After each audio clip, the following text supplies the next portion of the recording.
Graça e paz, paz do Senhor. Tem gente que veio da Assembleia aí, paz do Senhor. E aqueles que me conhecem a paz. É assim que eu cumprimento você. Seja muito bem-vindo aqui. É um privilégio estar aqui. A gente, quando vem aqui na Carisma, é um momento de renovo, de graça. Deus é maravilhoso. Bom, para quem não me conhece, sou o pastor Klaus, sou pastor da Quírios. Abra sua Bíblia comigo aqui, lá em Marcos, no Evangelho de Marcos, capítulo 5, versículo 1 a 20, nós vamos ler. Quero dar um abraço aqui para o Gernando, para sua esposa, muito legal, gente que eu amo, Silas e a Marta aqui também, gente que eu amo. Nossos irmãos aqui que estão da intercessão, orando por nós, o Mário ali, que bênção, muitos queridos aí.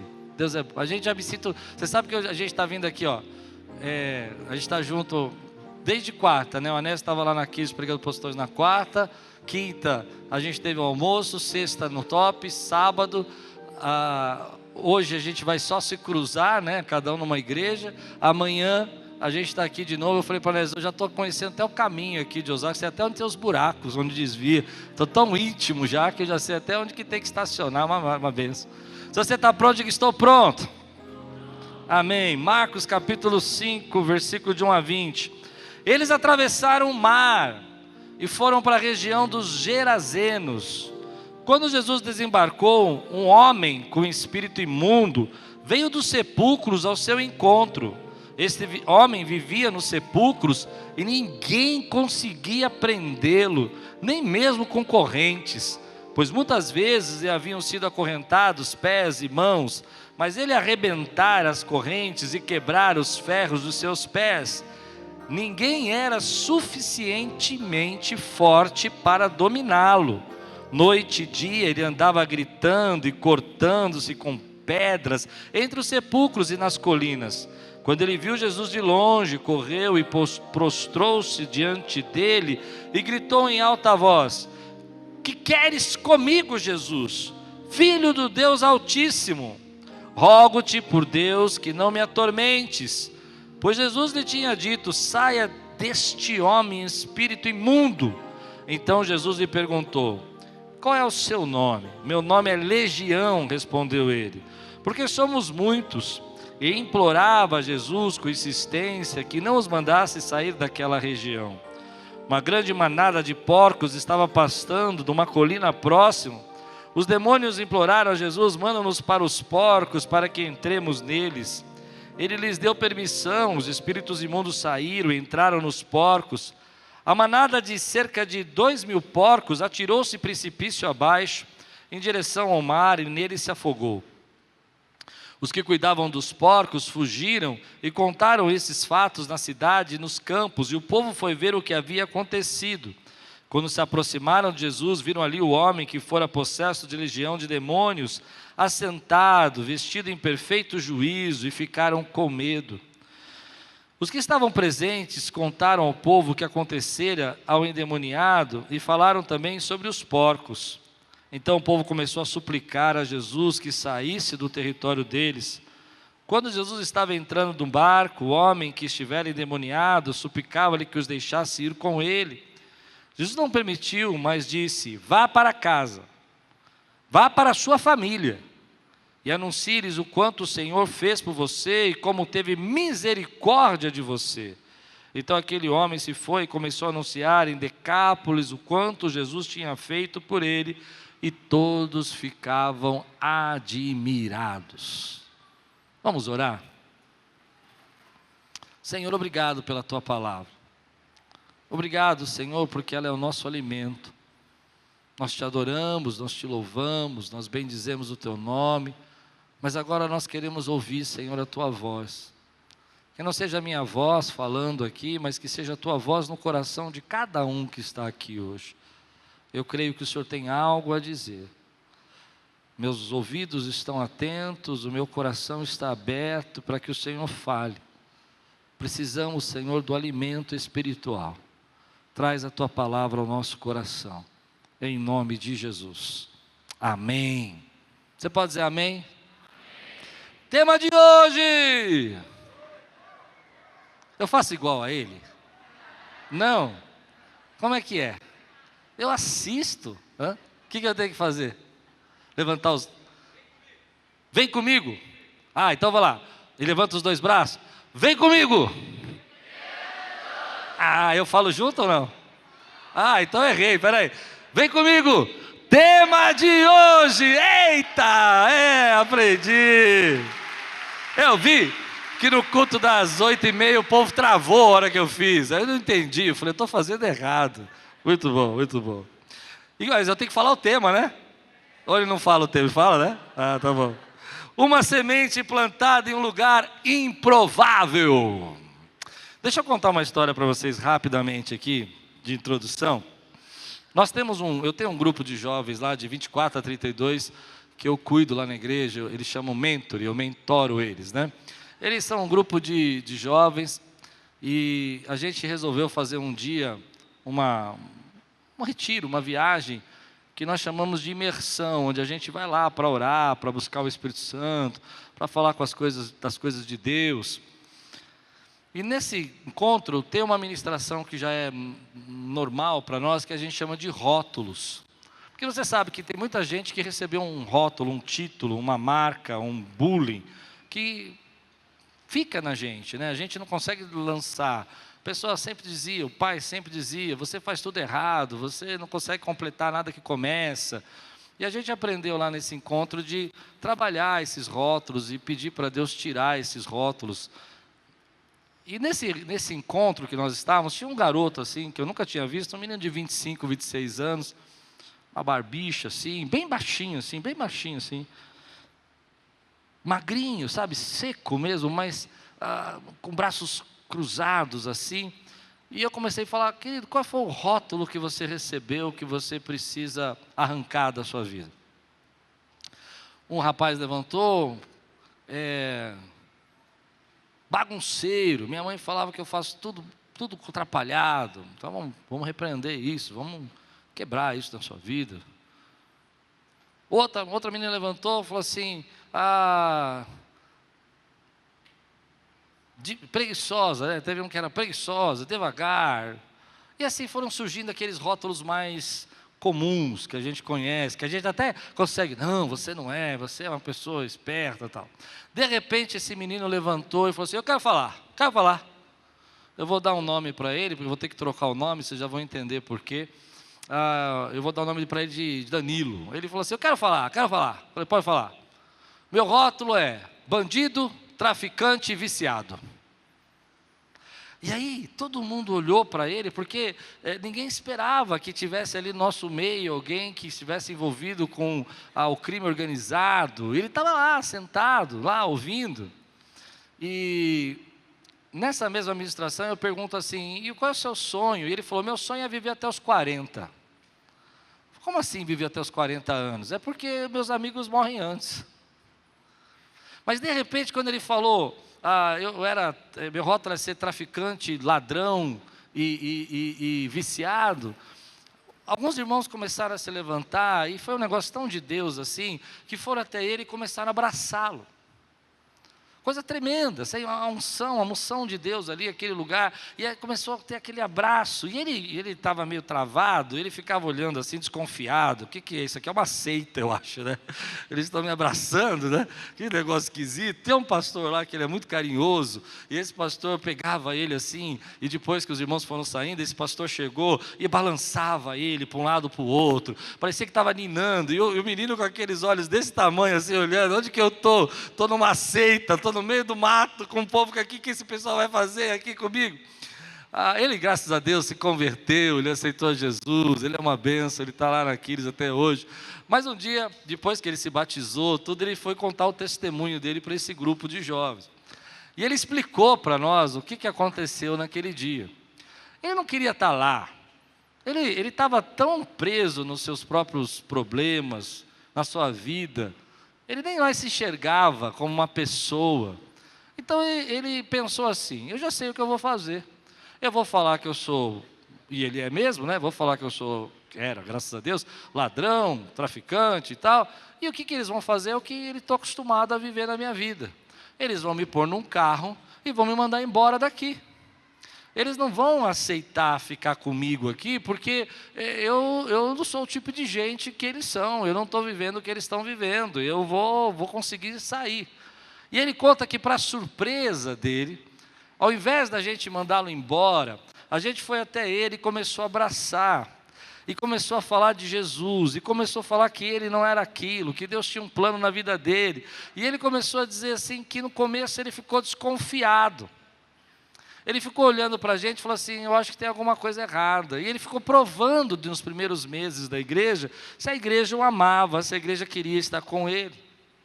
É interessante que quando eu olho para esse jovem, eu me lembro do Gadareno. Porque quando você entende a história do Gadareno, você vai entender que tem certas coisas que a sociedade não consegue resolver. Tem certos problemas que você não tem o que fazer. E a reação da sociedade é exatamente o que o Danilo esperava que a gente tivesse na igreja.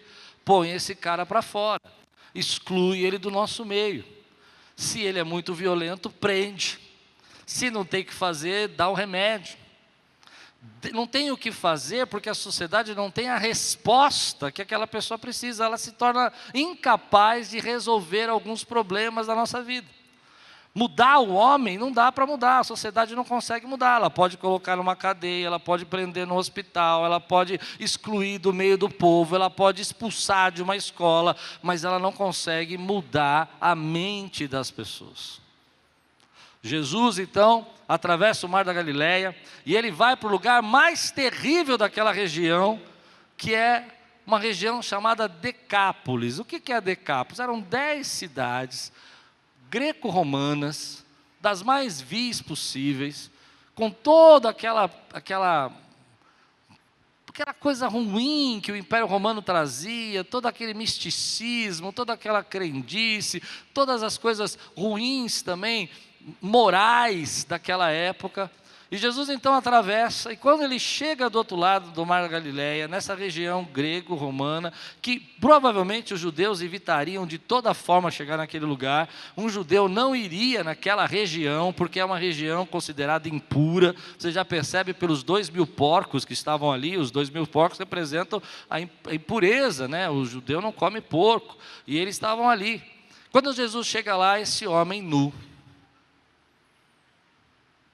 excluído da sociedade, porque o texto diz que tentavam acorrentá-lo para prender ele, e ele, a força dele era violenta, ele estourava as correntes de ferro. Você já imaginou a violência, possuído por espíritos? Isso é uma coisa interessante para a gente pensar, porque às vezes a nossa vida espiritual, ela está tão carregada, está tão pesada, que ela atinge a nossa emoção, que atinge o nosso físico.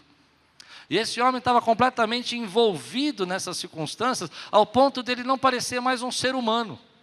Eu fico imaginando aquele homem nu, cortado ali com as facas de pedra, o sangue escorrendo ali, grudado nele, misturado com barro, misturado com pó da terra.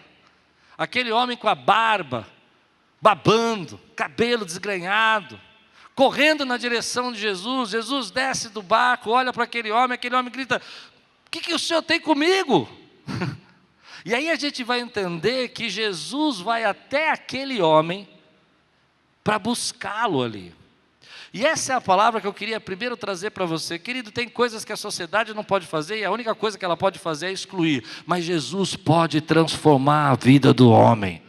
Tem coisa que você fica tentando pela tua força e não resolve, mas quando Jesus entra, querido, Ele muda o coração das pessoas.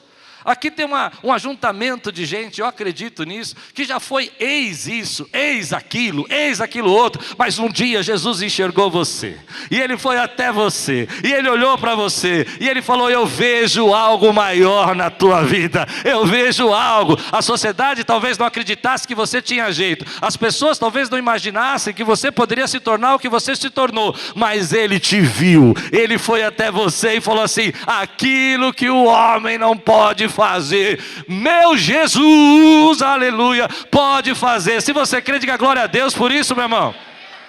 Ah, como é bom saber, querido, que Ele ainda entra nos presídios e transforma as pessoas, que Ele ainda pega jovens que estão envolvidos na boca do fumo e tira esses jovens de lá e fala assim: tenho algo melhor, que Ele ainda pega jovens que pensam que podem viver só até os 40, porque a vida não tem futuro, e Ele chega: eu tenho um destino para você, eu posso mudar você, eu posso transformar a sua vida. Que Jesus maravilhoso é esse? Eu quero saber aqui, se tem alguém aqui que já foi transformado pelo poder de Deus aqui. Tem alguém aqui que era um ex, alguma coisa, que Deus entrou na tua vida, Ele enxergou você e Ele continua enxergando. Eu acho lindo, o Rei dos Reis, o Senhor dos Senhores, o Alfa e o Ômega, o princípio e o fim de todas as coisas, o El Shaddai, aquele que tem a palavra, o Verbo, me enxerga, te enxerga. Não, você não entendeu. Ele não era um homem comum, Ele é o Filho de Deus. Ele não era qualquer pessoa. Ele era o Rei dos Reis e o Senhor dos Senhores. Ele não era apenas um andarilho, um mestre pregando nas aldeias. Aleluia! Ele é o Verbo vivo. Ele é o Cordeiro de Deus que tira o pecado do mundo. E Ele vai até o Gadareno. Ele vai até lá e diz assim: eu tenho poder para transformar.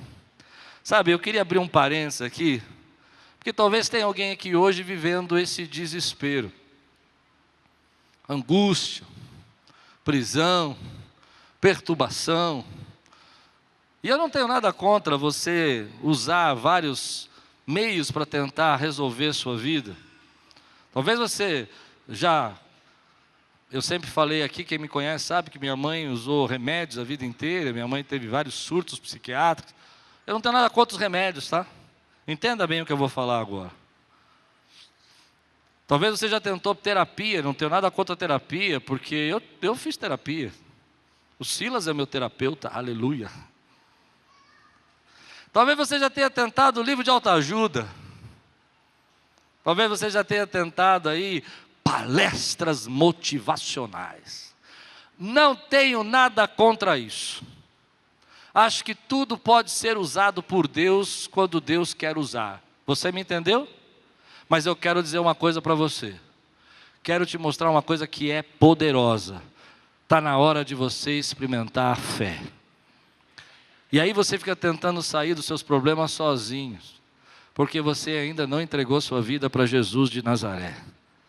A fé é poderosa. Eu só tenho uma crítica, que a gente tenta todas essas coisas e esquece de tentar a fé. Então deixa eu dizer, tenta todas as coisas, mas tenta a fé primeiro. Vai até o altar de Deus e fala: Deus, eu posso usar isso, eu posso buscar esse socorro, mas eu sei que o Senhor é quem opera na minha vida. Meu irmão, não tem buraco que você entrou, não tem vício que você se prendeu, não tem angústia no teu coração, que Deus não pode dar um jeito. Quando Jesus chegou na vida daquele homem, a sociedade só podia amarrá-lo e prendê-lo. Quando Jesus chegou na vida daquele homem, eu amo essa parte do texto. Se você entender essa parte do texto, eu quero que você glorifique a Deus agora. Quando o povo chegou lá de volta para ver aquele homem, ficaram admirados porque ele estava em paz. Em paz. Ah, meu Deus. Ele estava em paz, porque a paz de Deus que excede todo entendimento chegou naquela vida, meu irmão. E a paz, a gente sabe quem é. Jesus é a nossa paz. Ah, quantas vezes a gente fica desesperado. Deus está me tocando de falar isso para você. Que você acha que não tem jeito, que não tem saída, que você já tentou uma série de coisas, que você já fez tantas coisas. E hoje eu estou convidando você a tentar a fé. Quando a gente olha para Jesus e fala: Jesus, eu não tenho jeito. Jesus, eu não sei como eu vou sair dessa. Você já disse isso alguma vez para Jesus? Eu não mudo, eu não sei. Então Jesus fala: deixa comigo que agora eu vou começar a operar na sua vida. Quando Jesus chegou naquele lugar, aquele homem foi transformado.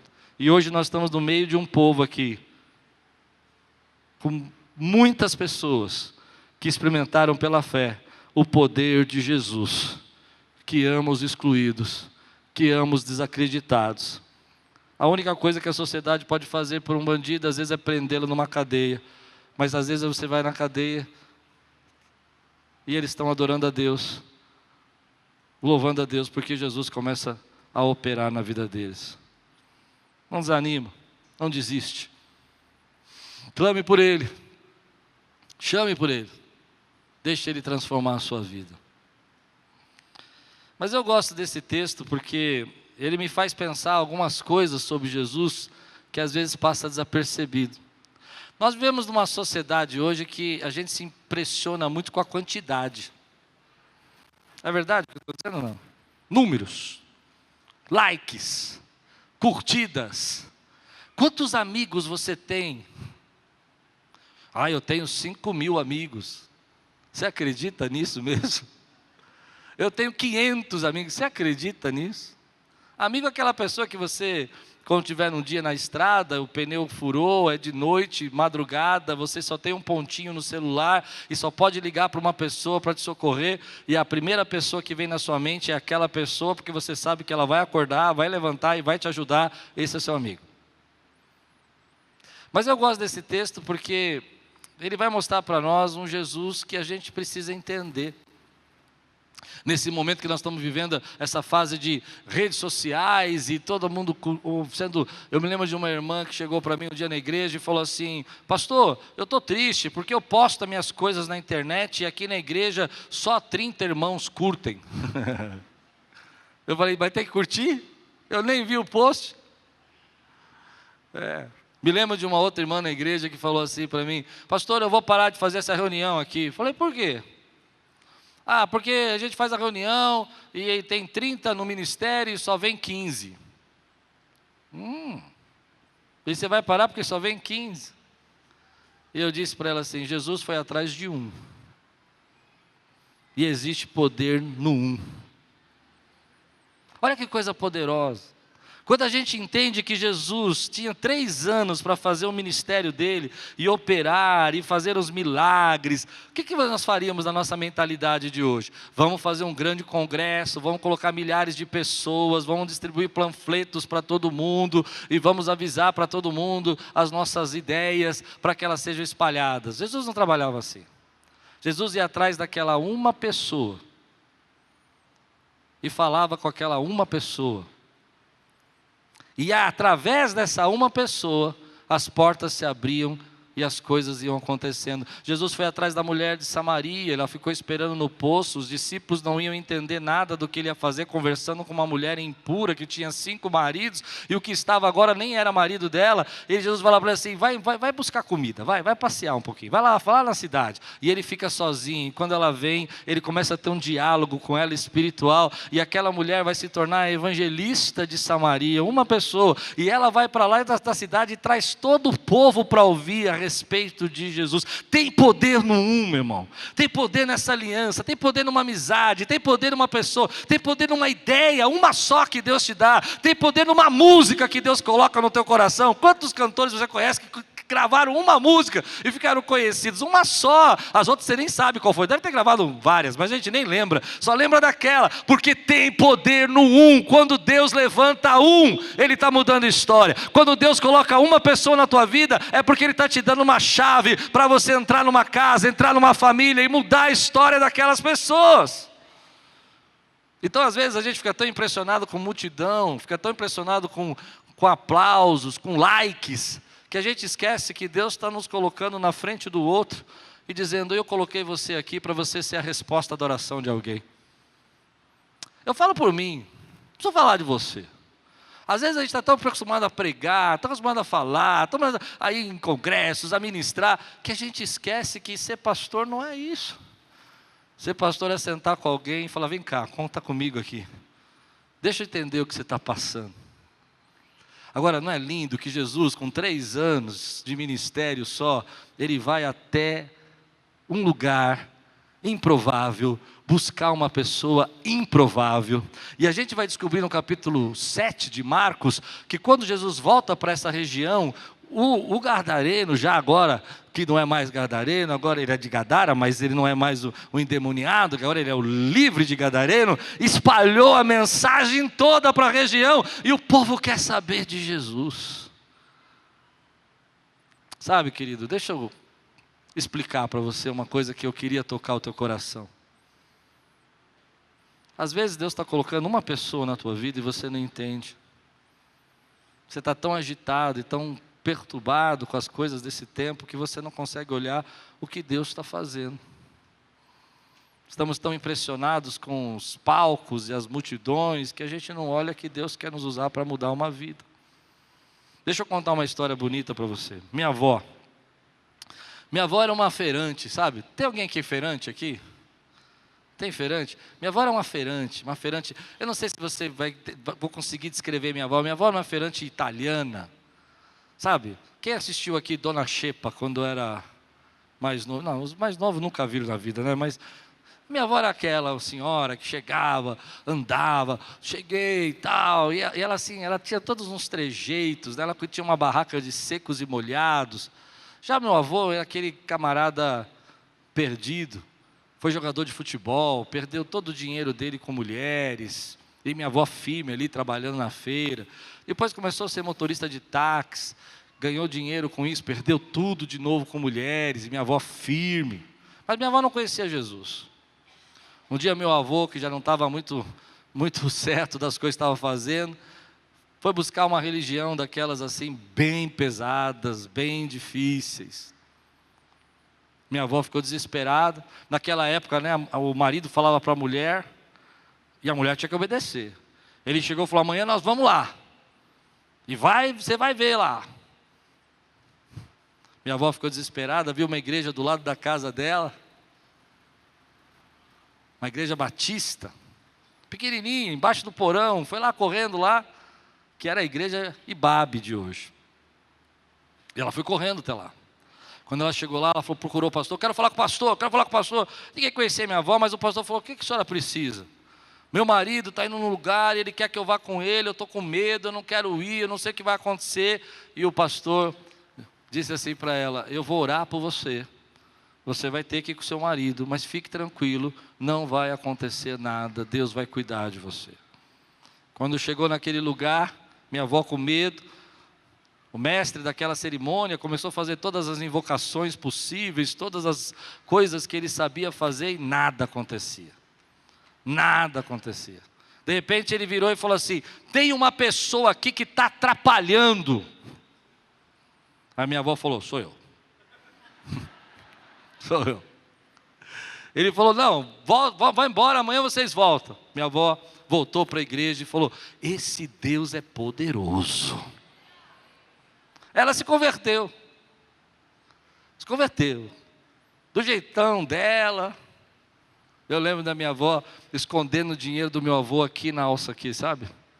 Para o meu avô não gastar o dinheiro. Chegando, quando nós começamos a Quírios ainda, muito novo, minha avó pegava na casa dela, ela pegava o dízimo escondido aqui, ó, e falava assim: leva, põe no bolso, esquece, põe na igreja. Minha avó não podia saber que ela era dizimista. Pegou a minha mãe, levou para a igreja, minha mãe se converteu, casou com meu pai. Nasceu meu irmão Pascoal. Meu irmão Pascoal é um pastor de uma igreja hoje lá em Niterói, primeira igreja batista de Niterói. Nasceu minha irmã, nasceu meu irmão. A minha irmã é uma assistente social, lá em São José dos Pinhais, em Curitiba. Meu irmão está pastoreando, o Dudu agora está ajudando numa igreja lá em Curitiba também. Nasci eu, o mais bonito da família, a raspa da panela, o caçula. E Deus também me chamou para o ministério. Minha avó tinha outros filhos, um desses meus tios tinha 2 filhos, e um filho foi ser pastor presbiteriano. Eu não sei se você está entendendo o que eu estou dizendo. E daquela conversão, e daquela palavra, eu vou me arriscar a dizer para você que milhares e milhares e milhares de pessoas já ouviram falar de Jesus através das nossas vidas. Agora você vai entender o que eu vou dizer. Quando eu penso nisso, eu falo: vovó, a senhora foi o responsável de tudo. Se a senhora não tivesse ido para a igreja, talvez ninguém na nossa família fosse da igreja. Talvez eu nem existisse, porque minha mãe casou com o meu pai, que era da igreja também. Eu fico imaginando isso. E às vezes a gente está desprezando aquilo que Deus está colocando na tua mão. Hoje eu quero liberar uma palavra sobre sua vida, posso? Se Deus está te dando uma ideia, querido, essa ideia tem potencial de se multiplicar e se transformar uma bênção. Se Deus está colocando um amigo do seu lado, é porque Deus vai usar esse amigo para trazer conexões e bênçãos na sua vida. Se Deus está colocando você aí de frente para o teu filho, e você fala, meu Deus, esse menino, ele não sai do videogame, ele não para de ficar assistindo essas coisas, e você está olhando para ele, é porque Deus vai usar a sua vida, e o seu filho vai ser a chave, vai ser a bênção, porque Deus colocou ele na sua vida, e ele é bênção para você. Deus vai abençoar você para ser uma bênção na vida dele. Mas às vezes na nossa geração a gente não enxerga isso. A gente não tem mais tempo para aquele colega de trabalho que nos importuna. Esse pessoa de novo, meu Deus, ele vai perguntar. Mas você já imaginou, você sabe aquela pessoa do trabalho que sempre te persegue para desabafar? Você fala, meu Deus, essa aí me escolheu como terapeuta particular. Quem tem uma pessoa que eu quero ver aqui? Eu vou agora falar que nem o Davi Lago. Quem está entendendo?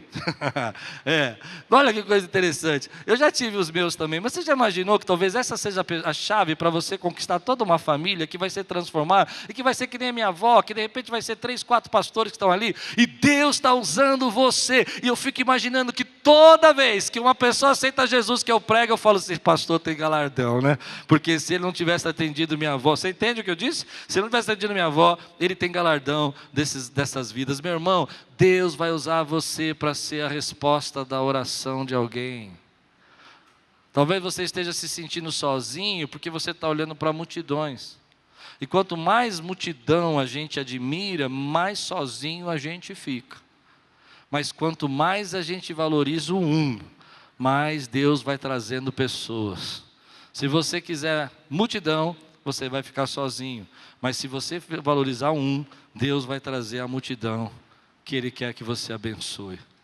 Há poder quando Deus nos coloca nessa direção e Ele fala para nós assim, estou colocando na tua mão aquilo que eu quero que você faça. Então deixa eu dizer algumas coisas para você. Se comprometa num relacionamento que identifique alguém que precise de apoio. Você conhece alguém que está precisando de apoio, que está lá nas catacumbas lá, preso nas suas próprias angústias? Identifica essa pessoa e vai ser um ombro amigo, um mentor para ela. Olha para alguém que está precisando de um acompanhamento emocional, uma ligação, um desafio, uma oração. Liga para ela e fala, quero orar por você. Demonstre cuidado prático, sabe? Pelas pessoas que você acha que elas não podem fazer nada, mas que você sabe que elas não vão te retribuir nunca o que você fez, mas Deus vai usar você para abençoar a vida dela. Então eu olho para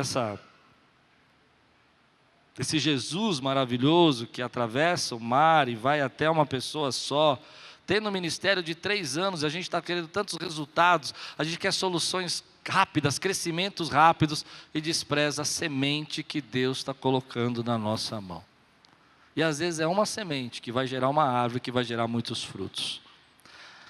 Por isso a palavra de hoje eu coloquei como título, semeie entre os túmulos.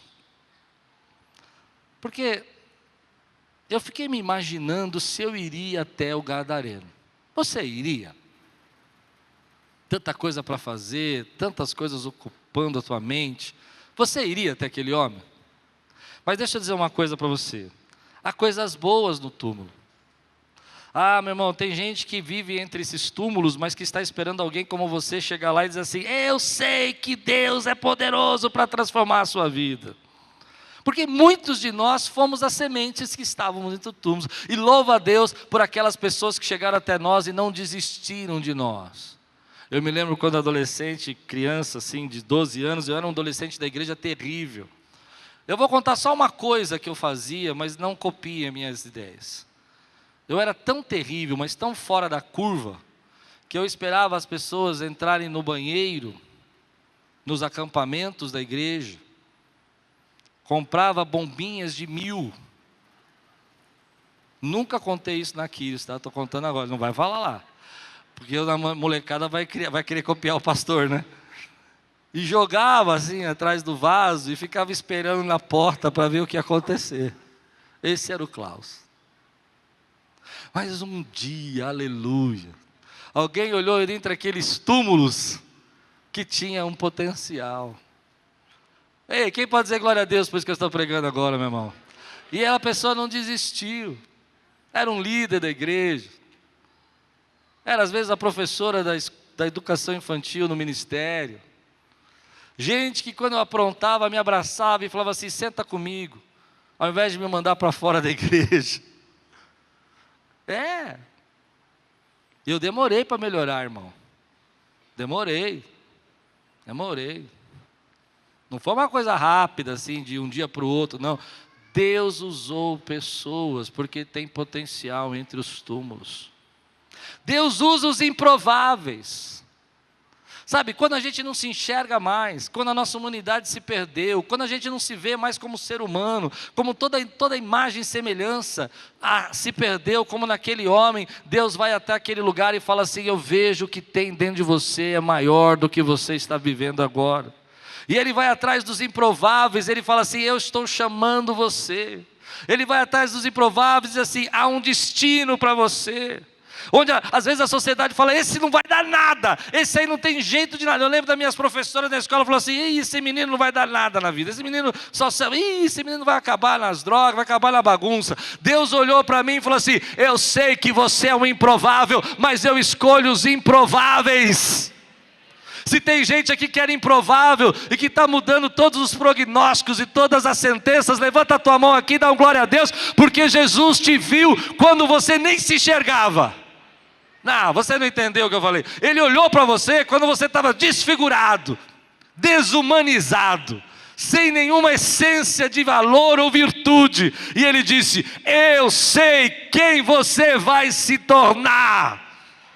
E no meio daquele túmulo, e no meio daquela angústia, e no meio daquela bagunça, e no meio daquelas coisas erradas, Ele disse, não é isso que é o seu destino. Jesus chegou e Ele começou a dar um jeito na tua vida, Ele mudou teus valores, Ele mudou teus gostos, Ele falou assim, você precisa me conhecer, e tudo aquilo que você achava que não podia dar certo, Ele faz dar certo, porque Ele entrou na tua vida, Ele reconciliou seu casamento, Ele mudou aquela situação na sua vida profissional, porque Ele continua sendo o mesmo. Eu amo esse Jesus que me enxerga quando eu não me enxergo, que me vê quando eu não me vejo, como que Ele consegue prever e entender que eu tenho mais para fazer, quando todo mundo está dizendo que eu não sirvo para nada. Ele diz, você serve sim, você serve sim. Eu não sei se você já teve uma experiência dessa. Quando Jesus me chamou para ser pastor, eu me lembro que eu falei, eu não. Vou usar uma expressão para você entender. A cada 4 palavras que eu falava, 3,5 era gíria. Dá para entender mais ou menos? Eu falei, Deus, não dá para pregar. Se eu chegar na igreja, ninguém vai entender. Eu falei, mano, como é que é? Então nós estamos juntos? O pessoal falou, que é isso? O que o pastor está falando aí? Eu não sei nem falar português. Me lembro do meu irmão Pascoal, porque era pastor já, falando assim para mim um dia, Klaus, ninguém entende o que você fala. Mano, você não está entendendo aí? Na moral, hein?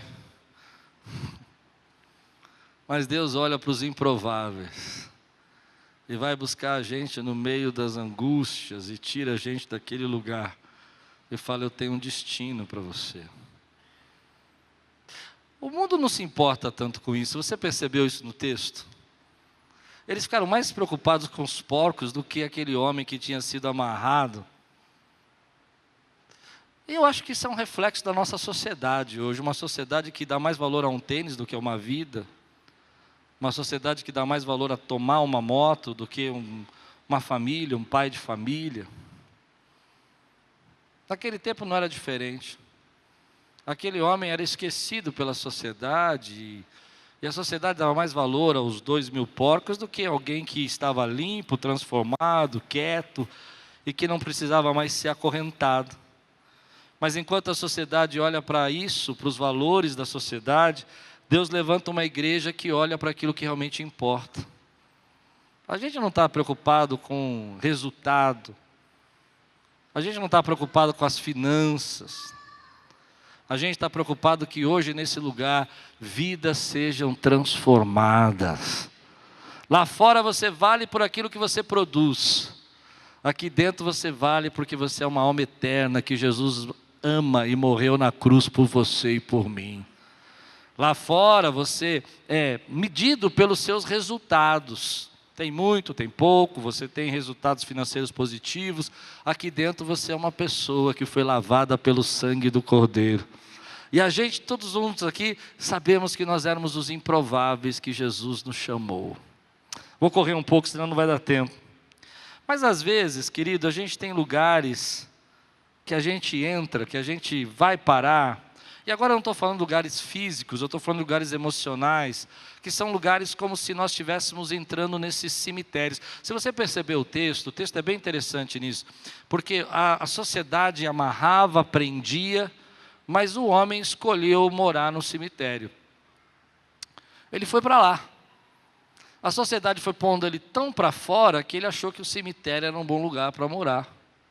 E eu fico pensando que algumas vezes a gente se sente tão rejeitado, passa por tantas dores, tantas tristezas, que é como se a gente escolhesse, vou viver num cemitério. Eu não sei se eu consigo explicar melhor que isso, mas eu vou tentar. A gente começa a se afastar dos vivos.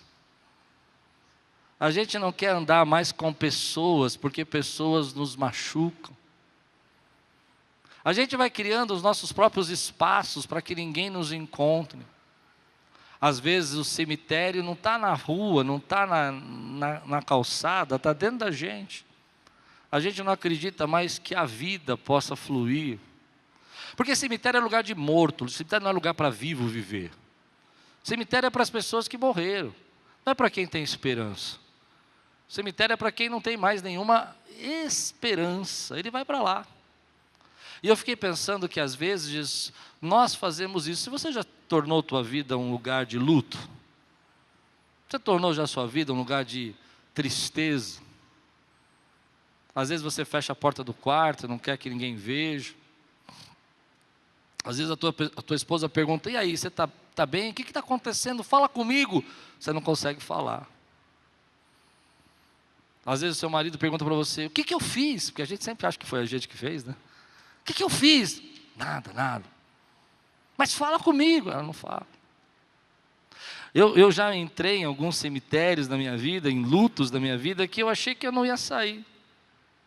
E aí a gente vai para esses lugares e fica angustiado. Mas aqui está uma palavra que me anima, é que mesmo quando você entra nesses lugares, Jesus vai até você. Jesus entra em lugares que ninguém quer entrar, para salvar os improváveis que ninguém acredita que possam ser salvos. E Ele continua fazendo isso hoje. Nenhum judeu entraria em Decápolis. Nenhum ser humano conseguiria mudar esse homem. Ninguém colocaria ele como seu principal evangelista na região. Mas Jesus vai em lugar onde ninguém quer ir. E vai transformando a vida daqueles que ninguém acredita que possam ser transformados. É um padrão de Deus. Ele entra, Ele abençoa, Ele transforma, Ele muda. Talvez você tenha se fechado tanto que você acha que ninguém tem acesso a você. Mas eu vou usar uma paráfrase aqui. A Bíblia diz que Ele está à porta e bate. Se você abrir, Ele vai entrar e vai estar com você. Se você não entendeu o que eu quis dizer agora, deixa eu explicar. Túmulo não é o teu lugar de viver. O luto não é lugar para você morar. Cemitério é um lugar para a gente ir lá, enterrar os mortos e seguir a vida. Não é o teu lugar de morada. E tem gente que está morando nesse lugar pelas perdas, pelas angústias, pelas tristezas. E você acha talvez que ninguém esteja vendo, porque você coloca um sorriso nos lábios. Você continua tentando fazer o que você pode porque você tem boleto para pagar. Mas Jesus vê você. E vai até você. E Ele diz, aí não é o teu lugar. Para terminar minha mensagem, então uma cena inusitada acontece, que quebra com a cabeça de todos os pastores, Ed, quebra com tudo. Olha o que vai acontecer aqui, veja se você concorda com isso. A gente precisava explicar para Jesus os nossos métodos modernos, né? Porque aquele homem vai, limpo, arrumado, ele sai vestido, ele sai correndo atrás do barquinho de Jesus, fala, Jesus, me leva com você, Jesus, eu quero ir com você. E aí eu fico imaginando com a cabeça, mentalidade pastoral, agora a gente pega esse jovem, leva para andar com Jesus, 3 anos de discipulado, dá um diploma para ele de teologia, batiza, porque nem batizado ele é, e devolve então ele para casa. Não é assim que a gente faz? Põe numa classe, senta no banco, você não pode falar agora. Jesus olha para esse rapaz e fala assim, vai para a tua casa. Porque ele tinha família, mas a família não conseguia fazer nada por ele. Mas agora a família precisava ver o que Deus podia fazer por ela. Aleluia. Você não entendeu o que eu falei rápido, né? Ele tinha família, e a família não podia fazer nada por ele. Mas agora a família precisava saber o que Deus podia fazer por ela. Porque já tinha feito por ele. E Jesus fala, vai lá. Tem uma mensagem do Anésio que é muito legal, que se você não ouviu, escute, que fala assim, vai lá contar a tua história. Tem gente que precisa ouvir a tua história. Tem gente que precisa ver o que Deus está fazendo na tua vida. Tem gente que precisa ver como que você era um improvável e que Deus transformou para a glória dEle. Tem gente que vai saber o que Deus fez. E às vezes a gente fica preso em ideias assim, não, mas tem já muita gente falando. Não, meu irmão, é o poder do um. Não, eu só vou falar quando for convidado a pregar na escola bíblica. Não, meu irmão, no Didaquê. Não, você vai usar o poder do um. Deus vai colocar gente na tua vida essa semana que você vai falar assim, deixa eu te contar uma história. Você acha que não pode mudar? Você acha que não tem condição? Porque você tentou tudo pelo seu braço, você tentou tudo pela sua força, você acha que não tem condição porque você é um improvável, mas está aqui alguém que pensava como você, até que viu Jesus de Nazaré. Aleluia. E aí você começa a contar a sua história. Eu tenho aprendido nesses dias, há uma autora americana, acho que ela chama Jamília alguma coisa, esqueci o sobrenome dela. E ela conta uma história que me impactou muito, porque eu sempre pensei assim, não vou escrever, porque tem um monte de gente escrevendo, eu não vou para a rede social, porque tem um monte de gente falando. E ela conta uma história maravilhosa, ela diz que, você vê como Deus usa o poder de uma ideia, né? Ela conta que ela nasceu com umas rosáceas assim na pele, e ela se incomodava, porque ela era uma jornalista, e para ela poder fazer as entrevistas, ela tinha que passar um creme na pele, para na câmera não parecer ali as manchas e tudo.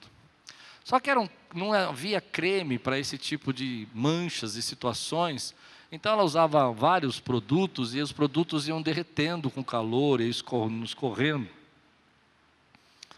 Ela abriu uma empresa de cosméticos, com uma ideia só. A ideia dela era que a empresa de cosméticos trabalhasse com gente real, porque ela achava que as empresas de cosméticos colocavam gente com pele perfeita, corpo perfeito, e ela falou, não, eu vou colocar meu rosto, vou colocar pessoas reais, com problemas, com manchas, com pintas. Ela começou a fazer a empresa dela, mas a empresa não decolava muito, mas ela estava fazendo.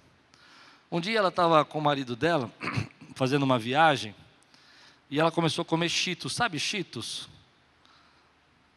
Os Cheetos, você já comeu Cheetos? Eu estou hiperativo hoje, tem que tomar cuidado, lembrei da uma história do Cheetos com a Lupe. Mas o Cheetos assim, você come Cheetos, e ele fica na sua mão, aquela mancha, e você lava aquela mancha, eu ia falar aquela gosma ali, aquela cola, ela não sai. A Lupe uma vez estava no aeroporto com a gente, passando pela alfândega, ela comeu esses Cheetos, lavou a mão. Quando ela chegou no meio da alfândega, o Polícia Federal separou ela e falou assim, o que é esse negócio na sua mão? Ela falou, é Cheetos. Aí tiveram que passar um produto lá para provar que era Cheetos. E essa moça, ela começou a comer Cheetos, ela falou, se a comida, se o salgadinho tem um produto que não sai do dedo quando você lava, deve haver um jeito de eu fazer um cosmético que não sai do rosto. E aí ela foi fazer pesquisas, estudou e criou uma fórmula nova para que não saísse aquelas... o produto, né? Tem o nome, máscara, alguma coisa que ele fala, eu não sei, mas ela criou. E aí ela foi toda empolgada, ela falou assim, foi num laboratório que fazia os produtos dela, e falou assim, olha, está aqui uma fórmula, eu quero que vocês façam essa fórmula, porque a gente vai lançar isso aqui para ajudar as pessoas e tal. O laboratório viu que o negócio era revolucionário, a ideia dela era fantástica, o poder de um. Só que o laboratório falou assim, se eu lançar esse produto com ela, não vou ganhar muito dinheiro. Mas eles também produziam para uma indústria farmacêutica americana gigantesca. E eles foram lá e passaram a fórmula para a indústria farmacêutica. A indústria farmacêutica achou maravilhoso. Só que combinou com esse laboratório de fazer primeiro que ela. Fizeram a fórmula dela antes e lançaram 2 meses antes. Quando ela viu a fórmula dela lançada, ela falou, vou desistir de tudo. Vou abandonar tudo. Ah, não tem jeito mesmo, nada dá certo para mim. Olha aí, porque ela não tinha nem dinheiro para contratar um advogado para processar o laboratório e a indústria. E se ela entrasse, ela ia perder muito dinheiro. E o laboratório sabia. No entanto, ela foi orar, ela é uma cristã, e ela falou: Deus, eu não vou desistir, o Senhor me deu isso. Fui roubada. Imagina uma raiva dessa moça. Aí ela sentiu no coração, Deus falou no coração dela assim: tem gente que precisa ver você. Vai lá e conta a tua história. Lançou o produto da grande indústria faliu, porque eles continuaram usando pessoas irreais, com problemas irreais, e ninguém comprou. Ela pegou um canalzinho de televisão daquelas americanas que fica, sabe, fazendo vendas, né? Aqueles que a gente tem no Brasil também, que agora não sei como é hoje, mas ficava 24 horas vendendo, e ela foi para o canal e começou a vender o produto, e o produto explodiu. Vocês já ouviram falar da Oprah? A Oprah viu o produto, chamou ela para o programa dela, propôs uma sociedade, poder de uma ideia. Essa mulher que não tinha nada, que tinha sido uma dançarina quando jovem, eu não vou falar, né? Naqueles clubes de striptease americanos, se converteu, casou, Deus deu uma ideia para ela. Pouco tempo depois, estava trabalhando com a Oprah, virou amiga da Oprah. Pouco tempo depois, estava vendendo a mesma empresa, por milhões de dólares, e foi trabalhar com aquilo que ardia o coração dela, contar a história dela. Mas ela me ensinou uma coisa. Às vezes você tem uma ideia dentro de você, e você acha que essa ideia todo mundo está fazendo. Você já pensou isso? Ah, eu tinha uma ideia de fazer um bolo, mas todo mundo sabe fazer esse bolo.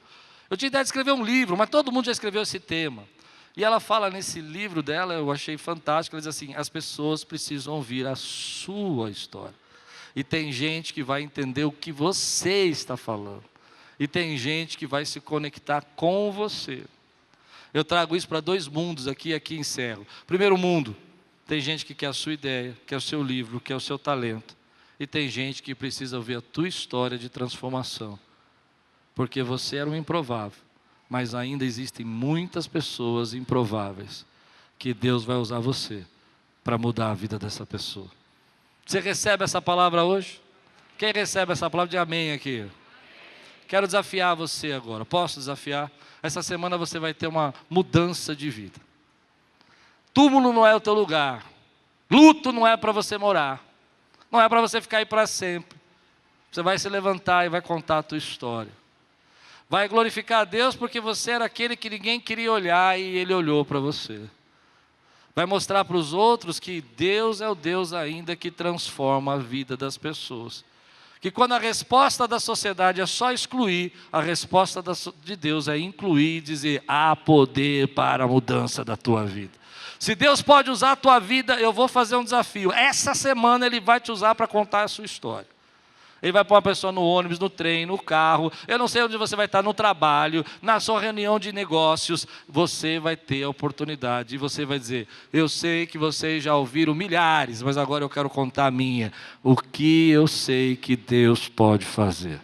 Se você aceita esse desafio na tua vida, querido, fica de pé no teu lugar, porque você vai assumir um compromisso não comigo, mas com Deus agora. E vai dizer: Deus, está aqui, pode me usar, pode contar a minha história. Pode, Senhor, me falar. Agora você que está de pé, eu quero fazer um outro desafio. Talvez você seja esse que foi para os túmulos, entende o que eu quero dizer? Fechou seu coração, abandonou seu propósito, perdeu sua esperança, se excluiu dos seus amigos e das pessoas que te amam. E hoje Jesus está dizendo para você: aí não é seu lugar. Aí não é lugar de você morar, não. Cemitério é lugar de, sei lá, enterrar e seguir a vida. Eu não sei porque Deus me deu essa palavra. Eu tinha várias no coração, mas Deus me tocou de pregar essa. Se você está no túmulo e crê que Deus está te tirando daí, levanta a tua mão, eu quero orar por você. Tem alguém assim hoje? Ponha bem alto a sua mão. Se você está passando por isso, e diga assim: Senhor Jesus, quando ninguém me vê, eu sei que o Senhor me vê e o Senhor opera na minha vida, em nome de Jesus. Agora eu quero pedir que todo mundo aqui levante a mão só mais uma vez e diga assim: Senhor, eu vou contar a tua história comigo. Eu vou dizer para todos que eu era o improvável que o Senhor escolheu. Dá um brado aqui, dá um glória a Deus, exalta o Senhor, que aleluia!